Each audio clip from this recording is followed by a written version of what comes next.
ഇടാനുള്ള കാരണം എന്താ? ഓലെ ഇറാന്റെ എണ്ണപ്പാടങ്ങൾ കണ്ടമാൻ ഇസ്രായേൽ ഇതാക്കി. അതിന് ശേഷം ട്രംപ് പറഞ്ഞത് നിങ്ങൾ എണ്ണപ്പാടം ഇസ്രായേലിനോട് പറഞ്ഞു.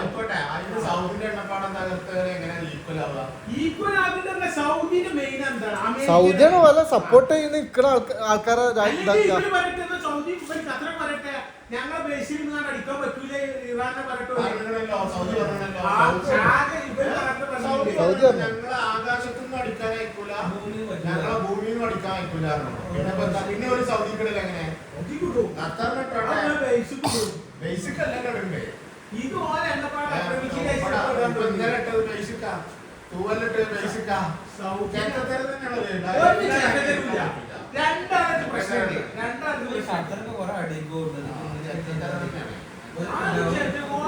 അമേരിക്ക നല്ല അമേരിക്കനെ കൊണ്ട് ഇത് മുള്ളു പിക്കലുണ്ടായിരുന്നു.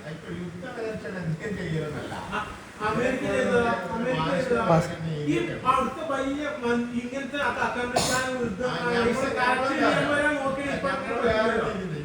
ഒരു വർഷത്തിൽ നിന്നുള്ള ചിന്ത ചിന്തിക്കണോണ്ടാണ്. പക്ഷെ അതിന് അമേരിക്കൻ ഇസ്രായേലിന്റെ ഭാഗത്ത് ചിന്തിക്കാത്തില്ല. നമ്മള് ഇറാനിൽ പോകുമ്പോൾ നമ്മൾ അവിടുത്തെ കുട്ടികളെ മരിച്ചു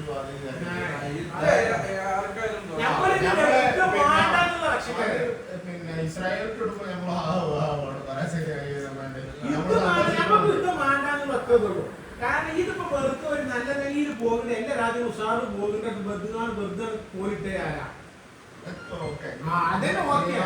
പിന്നെ ഓരോ ഉണ്ടാകുമ്പോ ഇപ്പൊ ഞമ്മളെ ഒരാൾ ഇന്നെ കൊണ്ട് കജ്ജിട്ട് പരമാവധി ഞാൻ നോക്കൂലേ. ഓർക്ക് ഇത്ര സ്ട്രോങ് ആക്കാൻ ഓരോ അബരൊക്കെ പതിച്ചു.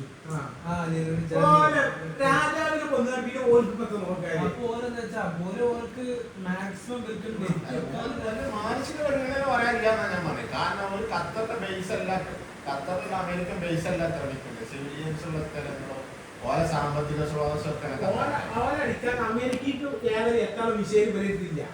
അമേരിക്കയിൽ കൂടെ ഉണ്ടല്ലോ, അത് മാത്രം വിട്ടോട്ടെ. അമേരിക്ക അതായത് ഇത് ചെയ്യുമ്പോഴാണ് അമേരിക്കക്ക് ഇവരെ സമ്മർദ്ദം പോയുള്ളൂ. ഇപ്പൊ നമ്മളെ ഈ ഗൾഫ് രാജ്യങ്ങളെ അതാണ് അത്ര മാത്രമേ ഓരോ ഉദ്ദേശിക്കുന്നുള്ളൂ. സമ്മർദ്ദം ഒരാളെ കാട്ടിക്കാട്ട് സമ്മർദ്ദം അങ്ങനെ ചെയ്യാൻ ഇവർക്ക്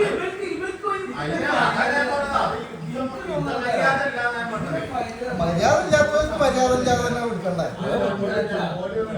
വ്യത്യാസം ഇല്ലാതെ ആദ്യം തുടങ്ങിയതിന്റെ മാറ്റം ഉണ്ടാവും. നല്ലോലല്ല ആദ്യം ആക്രമിക്കപ്പെട്ടോല് പിന്നെ അങ്ങനെ തന്നെ അല്ല തിരിച്ചടിക്കൽ ന്യായം ഉണ്ട് എപ്പോഴും.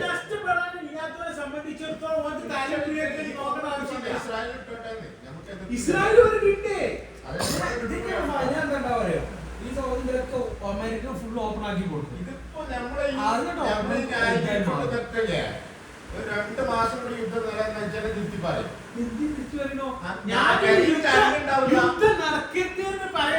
നടക്കുന്ന കാര്യമില്ല ഞാൻ പറഞ്ഞു, നടക്കാത്ത കാര്യമില്ല.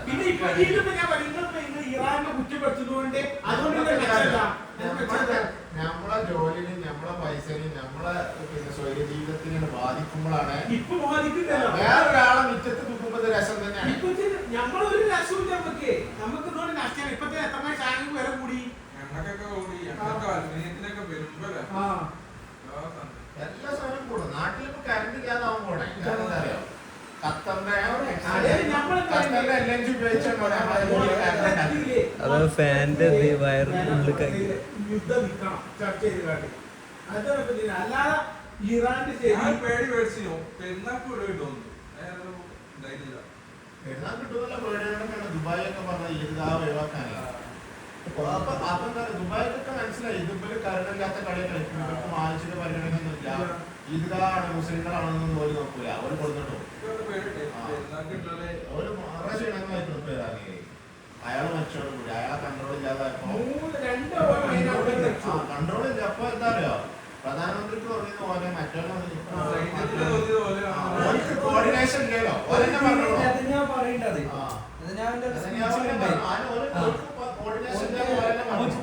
പറഞ്ഞു. പക്ഷെ ഞാനോട് കാണുന്നില്ല ഇവർക്ക് ആരാണ് ചെയ്യേണ്ട ഒരു കൺട്രോൾ വയ്ക്കുന്നല്ലേ.